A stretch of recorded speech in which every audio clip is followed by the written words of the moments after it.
Hello friends, welcome to Shruti's kitchen for you. आज हम बनाने जा रहे हैं घर की मलाई से घी कैसे बनाएं। इसके लिए मैंने करीब 10 दिन पुरानी मलाई ले ली है और जिस बर्तन में हमें बनानी है मलाई उसी में मैंने ले ली है। इसको लेके हमें ऐसे फेंटना है। ये देखिए, एक ही डायरेक्शन में इस तरह से फेंटना है। ये हमें तब तक फेंटना है जब ये मलाई जॉइन हो जाएगी। ये पिछले 10 मिनट से मैं चला रही थी और अब देखिए ये गाढ़ा होना शुरू हो गया है। अगर आपके पास टाइम कम है तो आप मिक्सर जार में या फिर हैंड ब्लेंडर से भी इसको चला सकते हैं। मैं इसे हाथ से चला रही थी। जब ये गाढ़ा होना शुरू हो जाए तो इसमें हमें बिल्कुल आइस कोल्ड वाटर डालना है।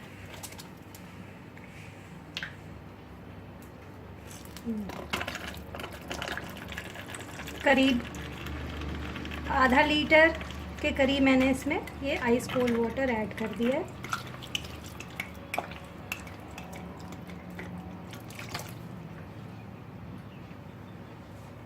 इससे क्या होगा कि हमारा जो मक्खन है वो ऊपर आ जाएगा और जो वेस्ट है वो नीचे रह जाएगा। ये हमारा मक्खन जो है ये बिल्कुल ऊपर देखिए तैर के आ गया है। और ये जो पानी है ये हमारा वेस्ट है, इसको हमें किसी छन्नी में डाल के निकाल देना है। ये देखिए, मैंने एक बड़ी सी छन्नी में मलाई को डाल के छान लिया है। अब इसमें बिल्कुल भी पानी नहीं है, ये मक्खन बन गया है। और ये जो पानी है ये बहुत ही पौष्टिक होता है, इसे आप फेंकिए नहीं। इसे आप दाल के पानी में डाल सकते हैं दाल पकाने के लिए, या फिर आटे को मार सकते हैं। अब ये कढ़ाई हमने गैस में गर्म होने के लिए रख दी है।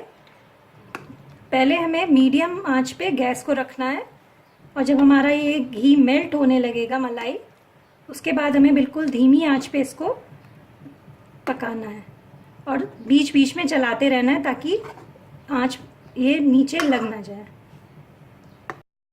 अब देखिए बिल्कुल मेल्ट हो गया है, तो इस स्टेज पे हमें आंच को धीमे कर देना है और इसे बिल्कुल धीमी आंच पे पकने देना है और इसे बीच बीच में चलाते भी रहना है ताकि नीचे से हमारा घी लग ना जाए। अब ये देखिए घी निकलने लगा है मलाई से। इसको हमें थोड़ा सा और डार्क करना है, लाइट ब्राउन करना है। बहुत ज़्यादा डार्क नहीं, पर लाइट ब्राउन इसलिए करना है ताकि घी अच्छी तरह से पक जाए और उसमें कोई भी रखने के बाद फंगस ना लगे। इसे हमें लगातार चलाते रहना है ताकि ये नीचे से लग ना जाए, कढ़ाई में चिपक ना जाए। अब आप देख सकते हैं, देखिए ये लाइट ब्राउन होना शुरू हो गया है। इस स्टेज पे हम गैस को ऑफ कर देंगे और इसे हल्का ठंडा होने देंगे।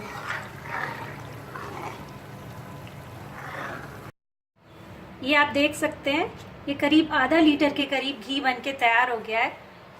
इसको मैंने ऐसी छन्नी, चाय की छन्नी से छान लिया है। आप चाहे तो किसी भी मसलिन क्लॉथ से छान के इसको निकाल सकते हैं। अगर आपको आज के मेरे ये वीडियो पसंद आया हो तो मेरे चैनल श्रुतिज किचन फॉर यू को लाइक कीजिए, सब्सक्राइब कीजिए और ज़्यादा से ज़्यादा लोगों के साथ शेयर कीजिए। मुझे आपके कमेंट्स का इंतज़ार रहेगा। Thank you.